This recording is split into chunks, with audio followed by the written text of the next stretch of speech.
యాక్చువల్గా నీటి వాటర్ తెలిసిన తర్వాత ఎవరి నీళ్ళు ఎంత అని తెలిసిన తర్వాత ఒకవేళ నీళ్ళు ఎక్కువ వస్తున్నాయంటే అప్పుడు సరిపోకపోతే అప్పుడు వాళ్ళ కెపాసిటీ పెంచాలి.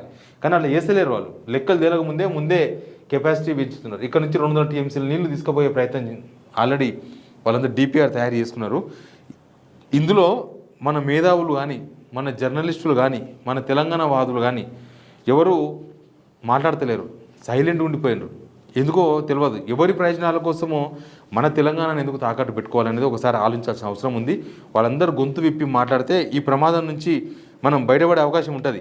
ఆల్రెడీ మనం 60-70 ఏళ్ళ నుంచి మన నీళ్ళన్నీ పోతున్నాయి. మన నీళ్ళన్నీ మన రిజర్వాయర్లు కట్టుకోకపోవడమో, మన దగ్గర ప్రాజెక్టులు లేకపోవడమో, మన యూటిలైజేషన్ లేకపోవడంతోనేమో అటు కృష్ణా నీళ్ళు ఇటు గోదావరి నీళ్ళు అన్నీ వాడుకుంటున్నారు. సాగర్ నుంచి ఈ సంవత్సరమే 50 టీఎంసీ నీళ్ళు ఎత్తుకపోయింది. ఇప్పటికీ మనం 15 టీఎంసీ నీళ్ళు మాత్రమే మనం వాడుకున్నాం.